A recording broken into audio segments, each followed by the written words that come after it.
காந்தா படத்துக்கு பயங்கர தீவிரமாக வெயிட் பண்ணிகிட்டு இருந்தேன். ஏன்னா இது வந்து கண்டிப்பாக ஓடாது அப்படின்றது நமக்கு தெரியாது. பட் ஏதோ ஒரு பீரியாடிக்கல் ஃபிலிம் பண்ணுறதுக்குள்ள ஒரு பிராண்ட் அம்பாசிடர் ஆகிட்டார் துல்கர் சல்மான்.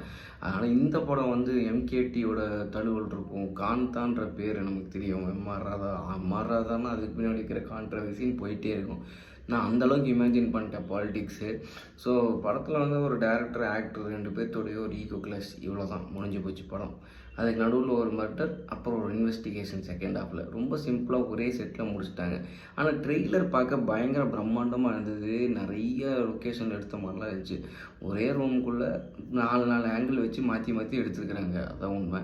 ஸோ சமுத்திரக்கனி ஸ்ப்ளெண்டடான ஒரு பர்ஃபார்மன்ஸ். 2வது சூப்பராக ராணா ஓரளவுக்கு பண்ணியிருந்தார். துல்கர் தன்னோட ஃபுல் ஆக்டிங் ஸ்கில் காட்டணும்னு முடிவு பண்ணிட்டார். ஃபுல் ஷோ ரீல் மாதிரி ஒன்று பண்ணலாம் அப்படின்னு சொல்லிட்டு கிட்டத்தட்ட இந்த படத்தில் வர காந்தா, அதாவது அந்த படம் எடுக்கிறார் இல்லையா, அதில் வர அந்த ஆக்டருக்கும் ரியல் துல்கர் சல்மானுக்குமே நிறையா ரிலேட்டபிள் இருக்கிற மாதிரியே தோணும். தக்கி பாஸ்கரில் அவர் சொல்லுவார்லப்பா, இந்தியாவில் பணம் நம்ம மேலே தெரியணும் மாதிரி, ரியாலிட்டிலையும் அவர் நம்ம மேலே தெரிகிற மாதிரி தான் இருப்பார். செமையாக காஸ்டியூம்ஸ் போடுவார், கார் ஓட்டுவார், எல்லாம் பண்ணுவார்.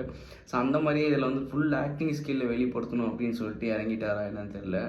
1-2 சீன் தான் சூப்பராக இருந்தது. கண்ணாடியை மண்டையில் இடிச்சிக்கிற சீனு, அதுக்கப்புறம் வந்து இந்த பொண்ணை கையால் இப்படி கன்னத்தில் அடிச்சிக்கிற சீனு, அது 2 சீன் ரொம்ப நல்லா இருந்தது. அதை தவிர த்ரூ அவுட் ரொம்ப இன்னசென்ட் கேரக்டராகவே கட்டியிருக்கிறாங்க. யார் மேலேயுமே தப்பு இல்லை. இந்த படத்தில் வில்லனே இல்லை அப்படிங்கிற மாதிரி கொண்டு போயிட்டாங்க. எல்லாமே தற்சமயமாக நடக்குது அப்படிங்கிற மாதிரி. ஸோ அது ரொம்ப இன்ட்ரெஸ்டிங்காக ஒன்றும் இல்லை செகண்ட் ஹாஃபு. ஸோ ஃபஸ்ட் ஹாஃப்லேயே படம் முடிஞ்சு போச்சு. நான் அப்போயே தெரிஞ்சு போச்சு, சில படம்லாம் ஃபஸ்ட் ஹாஃப்லேயே அங்கே முடிச்சுடுவாங்க. அப்போ தெரியும் இன்னும் என்னடா பண்ணுவீங்க செகண்ட் ஹாஃப்க்கு. அந்த மாதிரி படங்கள் செகண்ட் ஹாஃபில் ஒன்றுமே இருக்காது. ரொம்ப ரேராக தான் நம்மளுக்கு சர்ப்ரைஸ் பண்ணியிருக்கு. ஸோ இது போக படத்தில் வர சின்ன சின்ன கேரக்டர்ஸ், வையாபுரி, அப்புறம் வந்து காயத்ரி, இந்த மாதிரி நிறைய பேர் பண்ணியிருக்கிறாங்க.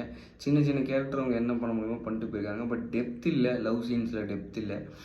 துல்கர் சல்மானுக்காக பார்க்கலாம். அந்த ப்ளே நல்லா இருந்தது. ஃபஸ்ட் ஹாஃப் ப்ளே ரொம்ப நல்லா இருந்தது.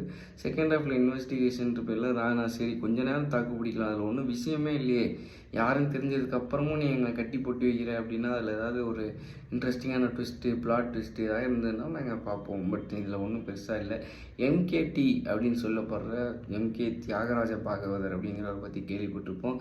ஸோ அவருடைய ஒரு இன்ஸ்பிரேஷன், சில கதைகள், சில துணுக்குகள்லாம் எடுத்து இன்னும் கொஞ்சம் ஃபிக்ஷன்லாம் ஆட் பண்ணி எடுத்துக்கிறாங்க அப்படின்னு வேணால் சொல்லலாம். ஏன்னா இது பரிபூர்ணமாக அவரோட இதுன்னு சொல்ல முடியாது.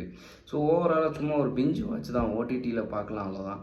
இதை தாண்டி உங்களுக்கு இந்த படம் என்ன பிடிச்சிருந்ததா என்னங்கிறதையும் கமெண்ட்ஸில் ஷேர் பண்ணுங்கள்.